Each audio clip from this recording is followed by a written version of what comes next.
Hi, everyone. I'm Kirsten Smith. I'm Policy and Advocacy Manager at AIA, both AIA Seattle and AIA Washington Council.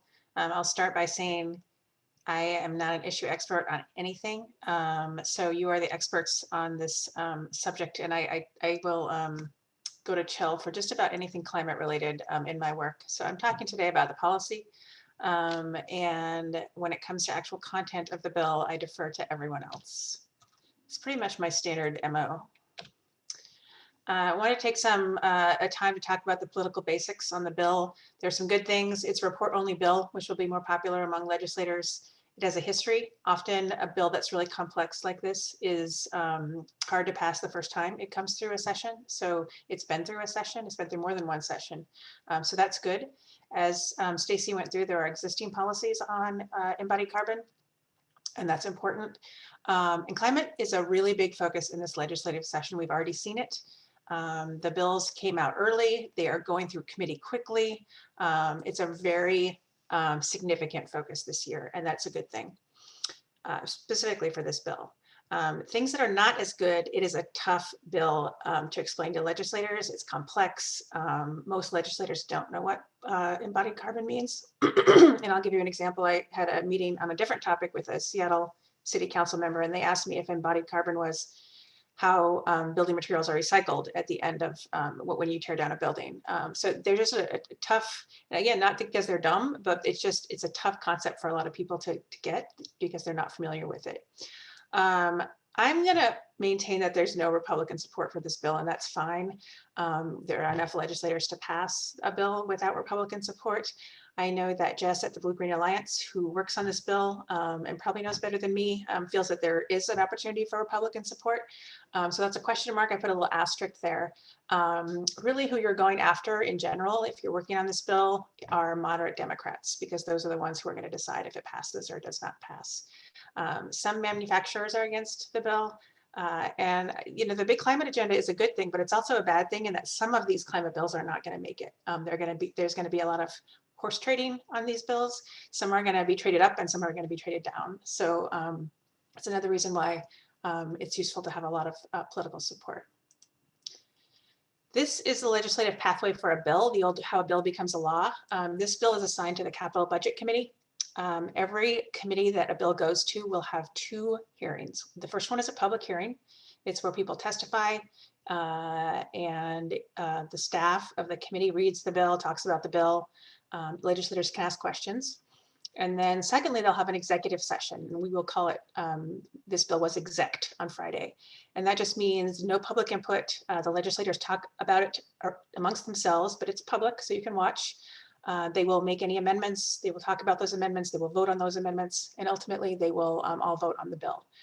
A bill does not have to receive either of these hearings. It can just sit there having been introduced, and the committee chair decides not to take it up. This is not the case with this bill because it's already scheduled for next Tuesday for the hearing. This bill, because it deals with state money, will also have to go through a fiscal committee. And you'd think the capital budget is a fiscal committee, and it is, but it has to go through appropriations, which is the House committee that decides how money is spent. Again, if the committee chair decides to do it, it will have a public hearing followed by an executive session.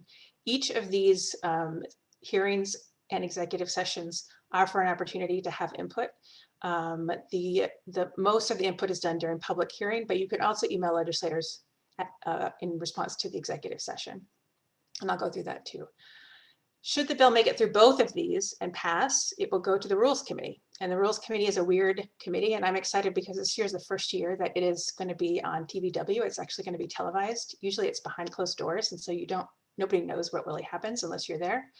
But this Rules Committee decides and votes on which bills that have passed already from their committee go onto the House floor for a vote, and some don't. They just sit there in the Rules Committee forever. So then it would go to the House floor. If it passed there, it would go through the exact same process in the Senate. The committees will be a little bit differently named, but it's same process. If it passed there, it would go to the governor. And one key thing to note is if it passes the House, but is amended in the Senate and it is passed in a different format, it has to go back to the House for another vote. And ultimately, if they have passed 2 different versions and can't agree, then there'll be what's called a conference committee, and they come together and decide on a final version. So this is a screenshot from the state legislative website. I'm going to, at the end of this, when I unshare my screen, I'm going to send you a link to kind of a cheat sheet on how to use the website if you haven't done so. I would encourage you to play around with it. I think it's an excellent website for the public. There's lots of information available. So this is the House Budget Committee. It's a large committee. You can see it only goes through the M's. But this is how you find out which legislators are going to be voting on this bill. So if you went through this list and found out that your legislator was on this list, it means they are going to be considering this issue. And I would encourage you to write them an email directly. You can also weigh in another way, and I'll show you how to do that. But this is the best way. If a constituent contacts the legislator and says, this is important to me because X, Y, Z. How can you impact the process? So we talked about emailing your legislators. Do not email your legislator right now if they are not on that committee, because they only think about what's right in front of them because they're doing the fire hose thing. They have so much in front of them. So if you don't email your senator about this House bill that's going through right now, you wait until they're actually going to have it in front of them. And you want to see where they are in that process. So again, if they're on the committee, email your legislator. If you're not on if you're legislators and you have 3, just as a reminder, you have a senator and 2 House members. If they are not on one of these committees, then you are going to want to participate in the public hearing. And there are 3 ways to do it. And these are all brand new. They're not brand new, but 2 of them are brand new. But doing it online is brand new. So you can testify up to 3 minutes for a bill with lots of testimony. They might limit it to 30 seconds. So somewhere in the interval is how much time you would have. You can submit written testimony, and this is all just through this website, which you see at the left. That is limited to 5,000 characters. So it's not a huge amount of space, but you can do that, and you input your name and your contact information and your organization, if you have one. The other option, and this is the most popular choice, is to submit your position. You input your name, your organization, your address, and then you just put whether you're pro, con, or other. You select a button, and then you submit it. And I will be honest, the lobbying corps is a little confused about what happens at this point. In the old version, all the legislators on the committee got that information, who has signed in support. And I think they still do, but we're not 100% sure how it's working. For this bill, and actually most bills this year, because things are just moving more slowly because of the online system, testimony is being limited. It's not being limited by the legislators, it's being limited by the people who are supporting the bills. So most organizations like the Blue-Green Alliance, which is running this bill, are deciding, okay, we only want to have 8 people testify, and we're going to handpick those people and decide what they're going to focus on. And so actually it's kind of fun because there's less testimony this year. And it's more focused, which is nice. That doesn't mean that anybody still can wait, can sign up to testify. But in terms of an organized pro campaign, that's what it's looking like right now.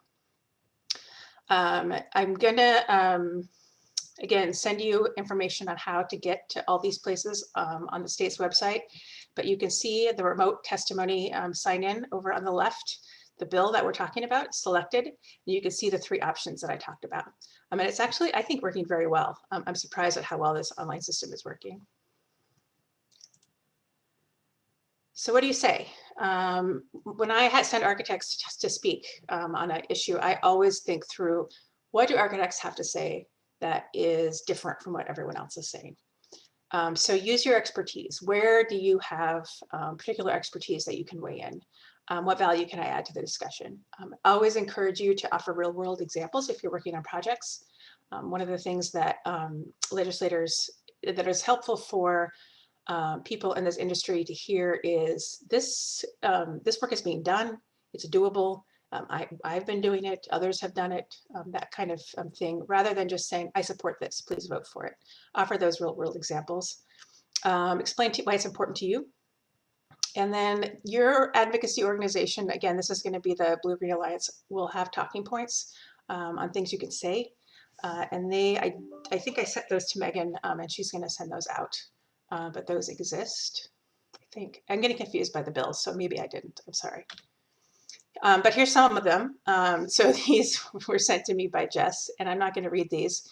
But there's some, categories of things we want to tell legislators and specifics underneath. And you can really pick and choose what's important to you and what you think that your legislator would be most interested in.